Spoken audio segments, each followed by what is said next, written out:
अस्सलाम वालेकुम स्टूडेंट्स, उम्मीद है कि आप सब लोग अच्छे होंगे। मेरा नाम मोहम्मद फ़ैज़ान अली कुरैशी है। आप सब लोगों का स्वागत है मेरे इस चैनल बायोलॉजी मेरे साथ में। तो आज स्टूडेंट्स हमारा होम्योस्टेसिस का चैप्टर 2 जो कि हमारा सिंध टेक्स्ट बुक बोर्ड जाम शुरू का जो चैप्टर 2 है उसका नाम होम्योस्टेसिस है, और उसका आज हम दूसरा टॉपिक पढ़ने जा रहे हैं which is the homeostasis in plant. ठीक है स्टूडेंट्स, जैसा कि हमने इससे पहले वाली जो हमारी लेक्चर की वीडियो थी उसमें हमने पढ़ा था इंट्रोडक्शन पढ़ी थी हमने बेसिकली होम्योस्टेसिस की। उसमें मैंने आपको basic concepts of homeostasis and feedback mechanism समझाया था। तो लिहाजा अगर आपने मेरा वो लेक्चर नहीं देखा है तो काइंडली आप देख लें। आज का जो लेक्चर है वो हम स्टार्ट करते हैं बिना कोई टाइम वेस्ट किए। There are the 3 main aspects of the homeostasis. देखिए, होम्योस्टेसिस मैंने आपको बता दिया था, homeostasis is the process in which the body become a balance. देखें, हमारी बॉडी या प्लांट की बॉडी को बैलेंस भी तो रहना है ना, उन प्रोसेस को बैलेंस रखना भी बहुत ज़रूरी है। अगर वो प्रोसेस डिसबैलेंस रहेंगे तो हमारा काम नहीं चलेगा, तो हम भी नहीं चल पाएंगे अगर वो प्रोसेस डिसबैलेंस होंगे। जैसे कि हीट ज़्यादा हो जाना, ठीक है। अब मैं बोलूँ कि हमारी बॉडी के अंदर वाटर की जो अमाउंट है ज़्यादा हो जाना, वो भी ख़तरनाक बात है। तो इसको बैलेंस करना भी तो ज़रूरी है ना। तो इसी तरीके से अब हम चलते हैं आगे, इसमें हम पढ़ेंगे जो कि होम्योस्टेसिस के एस्पेक्ट्स हैं। उसमें सबसे पहला आता है हमारे पास osmoregulation, thermoregulation and excretion. चलिए अब हम चलते हैं हमारे नेक्स्ट स्लाइड पर। देखिए, होम्योस्टेसिस के अंदर जो आ रहा है इन प्लांट्स में, it is a maintenance of internal water and salt condition bye osmosis. देखिए, ऑस्मोसिस के थ्रू या ऑस्मोसिस के ज़रिए एक प्लांट की बॉडी में सॉल्यूट्स जैसे कि मिनरल्स हो गए, मिनरल्स से मतलब पोटेशियम, फास्फोरस एंड मैग्नीशियम, ये आपके प्लांट्स के अबंडेंट मिनरल्स हैं जो प्लांट को चाहिए। इनको हम सॉल्ट भी कह सकते हैं। अगर ये कम हो जाए तो भी प्लांट के लिए स्ट्रेसफुल कंडीशन कॉज कर सकते हैं, यानी कि प्लांट को ख़तरा हो सकता है किसी भी चीज़ से, ठीक है। जैसे कि अगर मैग्नीशियम कम हो जाए तो प्लांट अपना फोटोसिंथेसिस यानी कि जो फोटोसिंथेटिक पिगमेंट है जिसको हम क्लोरोफिल कहते हैं, तो वो क्या हो जाएगा, वो डीनेचर हो जाएगा, जिससे आप समझते हैं कि फ़ोटोसिंथेसिस हमारी क्या हो जाएगी, स्टॉप हो जाएगी। तो फिर प्लांट को फूड की स्कार्सिटी यानी कि कमी आ जाएगी। जब कमी आ जाएगी प्लांट को तो क्या करेगा, दे बिकम अ डेड, मर जाएगा। तो इस कंडीशन से ओवरकम करने के लिए हम जो प्रोसेस करते हैं, मिनरल्स को बैलेंस करना, सॉल्ट्स को बैलेंस करना, वाटर को बैलेंस करना, तो ये जो कंडीशन होती है ये ऑस्मोसिस के थ्रू होती है। तो इसको हम बोलते हैं ऑस्मो रेगुलेशन, ठीक है। सॉरी, इसको मैं मिटा देता हूँ। Thermoregulation, it is a maintenance of temperature within the enzyme can work optimally. इधर ऑप्टिममली का मतलब है सिंपल सा कि मैक्सिमम वर्क। क्या? Maximum work. एंजाइम को वो कंडीशंस मिले जिनके अंदर एंजाइम अच्छा काम करे। ये तो एंजाइम का नाम इसलिए लेना मैंने ज़रूरी समझा इस डेफिनेशन को समझाने में, क्योंकि आपकी बुक में भी लिया हुआ था, और दूसरा लेना भी यही चाहिए। देखिए, अगर हम ह्यूमन बॉडी अभी हम प्लांट की बात करते हैं तो प्लांट का जो ऑप्टिमम टेम्परेचर है जिसके अंदर एंजाइम बहुत ज़्यादा अच्छे तरीके से काम करते हैं वो 40 डिग्री है।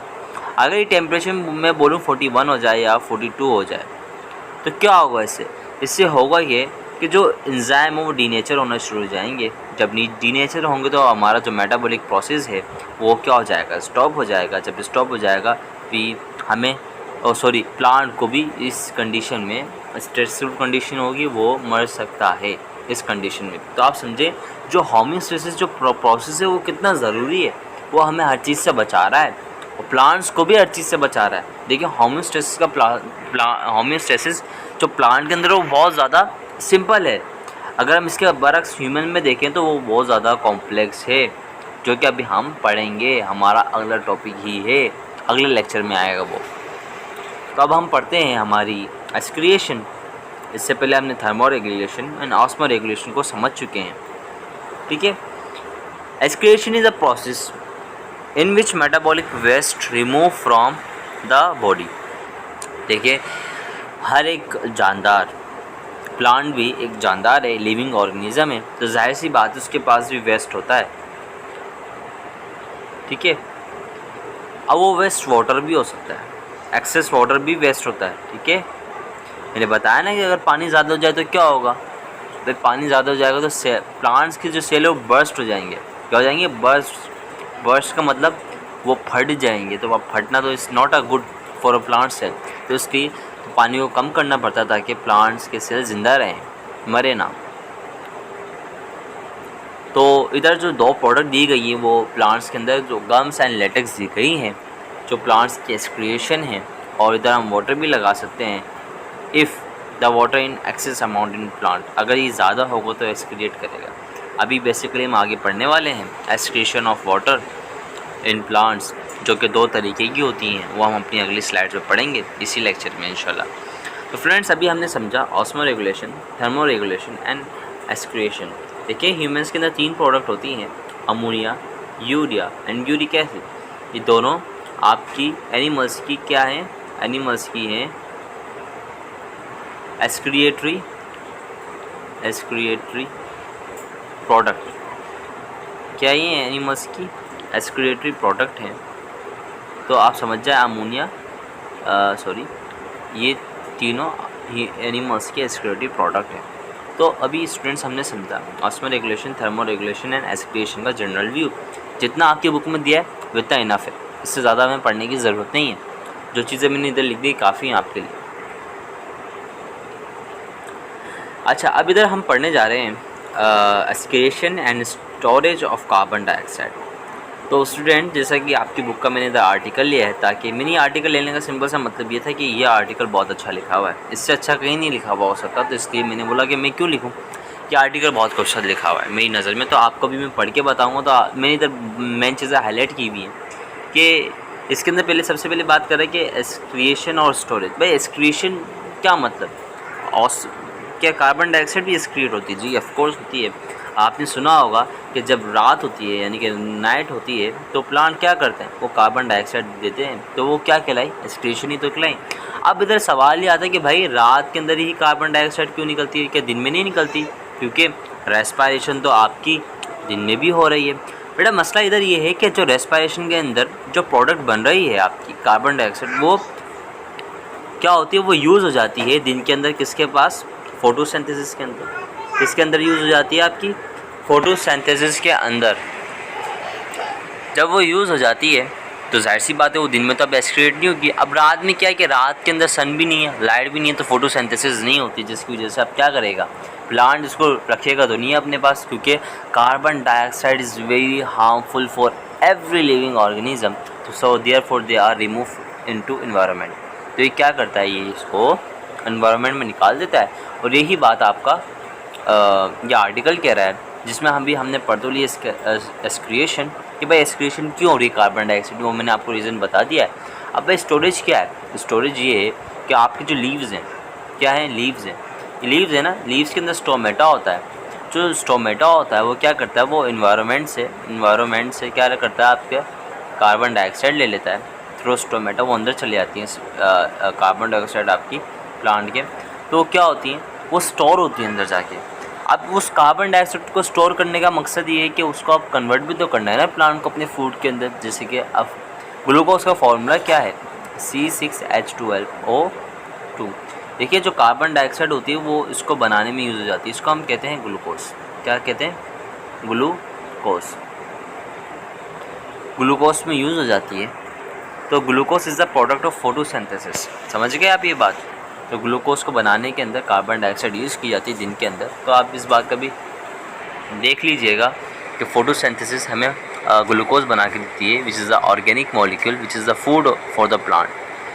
तो इधर हम एक बात समझ चुके हैं कि भाई रेट ऑफ द फोटोसिंथेसिस, बोला when rate of the photosynthesis will be higher than respiration. बोला कि जब प्लांट के अंदर फोटोसिंथेसिस का रेट ज़्यादा होगा, किससे? रेस्पिरेशन से। तो उधर होगा ये कि भाई, तो स्टूडेंट के जब फोटोसिंथेसिस की जो स्पीड ज़्यादा तेज़ होती है तो रेस्पायरेशन से, तो अब क्या है कि रेस्पायरेशन तो जाहिर सी बात है, जब रेस्पायरेशन से तेज़ हो तो अब उसको क्या करना चाहिए, कार्बन डाइऑक्साइड भी ज़्यादा चाहिए।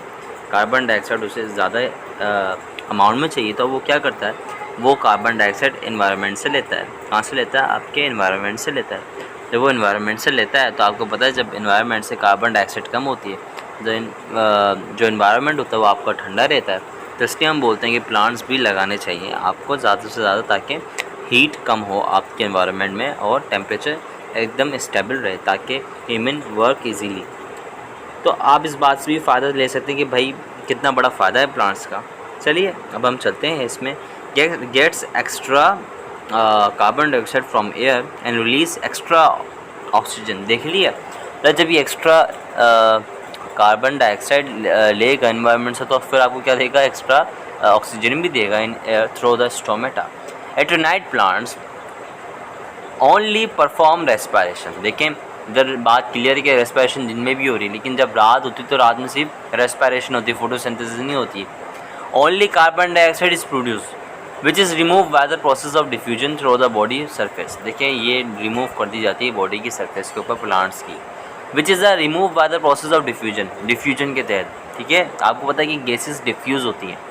ठीक है, छोटे से होल से जो गैसेस होती है लीक होने को हम क्या बोलते हैं, डिफ्यूज़ होना। When the gases are flow through the very tiny hole, then this process is called diffusion. समझ गए आप। अब आपको पता है कि स्टोमेटा कितना छोटा होता है, कितना माइक्रोस्कोपिक होता है, तो उसमें से निकल रही है गैस, तो जाहिर सी बात है डिफ्यूजन कहलाएगी आपके लिए। Through the body surface the green part perform these gases exchange through stomata. देखिए आप बोले जो ग्रीन पार्ट परफॉर्म जो होता है ना आपका प्लांट का, वो क्या करता है, गैसेस को एक्सचेंज करता है, while non green part perform gases exchange through the body surface. जो नॉन ग्रीन पार्ट होता है, जैसे कि ये प्लांट है और ये उसके ऊपर का ग्रीन पार्ट आ गया, अभी तो नॉन ग्रीन पार्ट है ना, ये क्या करेगा, ये भी परफॉर्म करता है गैसेस एक्सचेंज अपनी बॉडी के तहत। इधर लेंटिकल्स बने होते हैं छोटे छोटे से, जो कि वहाँ से परफॉर्म करता है। तो आप इस बात को क्लियर कर लीजिए कि कार्बन डाइऑक्साइड रात में क्यों निकलती है और दिन में क्यों नहीं निकलती। इस बात का आपका कॉन्सेप्ट क्लियर हो गया होगा, आई थिंक यस, है ना। तो चलिए अब हम चलते हैं हमारी अगली स्लाइड पर। देखिए इधर मैंने ये आपकी लास्ट स्लाइड है जिसके अंदर अभी हम समझने वाले हैं। देखिए रिमूवल ऑफ एक्स्ट्रा वाटर, ये आपके बुक का टॉपिक है जो कि बहुत स्पेशल ज़रूरी भी है आपके लिए। देखिए दो प्रोसेस होते हैं वाटर को रिमूव करने के लिए। जब वाटर ज़्यादा हो जाता है, मैंने आपको बताया ना होमियोस्टेसिस का मतलब क्या है, to balance the internal functions, तो वाटर को बैलेंस रखना भी ज़रूरी है। देखिए जब हीट ज़्यादा होती है तो जो प्रोसेस होता है हमारे पास वो होता है ट्रांसपायरेशन। कौन सा प्रोसेस होता है हमारे पास, transpiration. Transpiration is the process of water in the form of vapour from aerial part of plant. Aerial part का मतलब क्या है, देखिए ये प्लांट है, ठीक है, ये हमारी सॉइल है, ज़मीन है, ये है इसका। देखिए जो हिस्सा ज़मीन से बाहर होगा उसको हम क्या कहते हैं, उसको हम कहते हैं हमारा एरियल पार्ट ऑफ प्लांट्स। ठीक है, इस बात को भी ध्यान में रखें कि एरियल पार्ट क्या होता है आपका। It occurs only at day time, समझ गए, क्योंकि दिन के अंदर आपके पास सूरज होता है जो क्या करता है, अपनी हीट की एनर्जी देता है, जिसकी वजह से ट्रांसपायरेशन होती है। और दूसरी बात क्लियर है, वेपर्स की फॉर्म में जाता है पानी में। ठीक है, और जो वो पानी जाता है वो जाता है थ्रू स्टोमेटा। किसमें से जाता है, स्टोमेटा में से ही निकलता है, वेपर्स के थ्रू, वेपर्स। हाँ तो स्टूडेंट्स हमने ट्रांसपायरेशन को कंप्लीट किया है।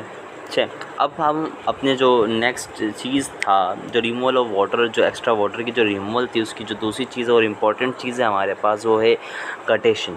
अच्छा इधर हम गटेशन को समझे। Guttation is the removal of water in the form of liquid. देखिए पहला सेंटेंस तो आपको इधर ही देखते ही देखिए आपको जो पहला सेंटेंस है वो तो आपको इस वर्ड को देखते ही क्लियर होगा है कि गटेशन क्या है। गटेशन वो प्रोसेस है जो कि पानी रिमूव करता है, किस फॉर्म में, इन फॉर्म में। देखिए लीव है, जिसके अभी इधर आपको तस्वीर दिख रही होगी कि इसकी लीफ की मार्जिनस के ऊपर, सॉरी, कि लीफ की मार्जिन, ये मार्जिन होती है लीफ की, ठीक है। इधर छोटे छोटे से डॉट होते हैं, छोटे छोटे से डॉट होते हैं, जैसे इन डॉट्स का नाम होता है हाइडाथोर्स। क्या होता है इनका, थोर्स, थॉट्स, ठीक है। अच्छा, ये करते क्या है भाई, ये काम करते हैं, जो लिक्विड वाटर होता है वो इन द फॉर्म ऑफ ड्यू, वो ड्रॉप की फॉर्म में टपकता है, किसमें से, पौधे में से, कुछ इस तरीके से टपक रहा होता है, ठीक है, इनमें से, ठीक है। आपके पास एक ब्यूटीफुल सी इमेज भी आ रही होगी जो कि मैंने आपको लगा के दिखा रहा हूँ कि इधर आपको दिख रहा है कि ड्यू की फॉर्म में क्या निकल रहा है आपके पास, ये निकल रहा है। So this is the guttation, और इस पूरे प्रोसेस को हम जो नाम देते हैं वो देते हैं गटेशन का। और जो पोर है, स्पेशल पोर है, इस पोर को हम क्या बोलते हैं, हाइड्रोथोड, इधर लिखा हुआ भी है मैंने, ठीक है। It occurs only at night and low temperature, इस बात का ध्यान रखना, ठीक है। ये रात में दिखता है और आपको लो टेम्परेचर पे ही दिखेगा। हम बोलते हैं कि शबनम के कतरे गिर रहे हैं, तो ये वही शबनम के कतरे हैं, which is the liquid water, which is the process is called guttation. तो आई होप, मुझे उम्मीद है कि आप सब लोगों को मेरा ये लेक्चर पसंद आया होगा। अगर आपको कोई सवाल है मेरा तो आप मुझसे कर सकते हैं, और नीचे कमेंट बॉक्स में वो सवाल अपना छोड़ सकते हैं, जो कि मैं आपको ज़रूर रिप्लाई दूंगा। और टॉपिक और हमारी इस बायोलॉजी की बुक के हवाले से कोई भी सवाल है तो आप मुझसे कर सकते हैं, मैं आपको ज़रूर गाइड करूँगा। और जो टॉपिक मुझे पढ़ाना है वो आप मुझे बता दीजिए, मैं वो भी पढ़ा दूँगा, मुझे कोई मसला नहीं है, ठीक है। आपको बस मेरी वीडियो को देखते रहना है, और लाइक भी करना है, शेयर भी करना है, सब्सक्राइब भी करना है। चलें, मिलते हैं एक और इसी चैप्टर के अगले टॉपिक के साथ। अल्लाह हाफिज़।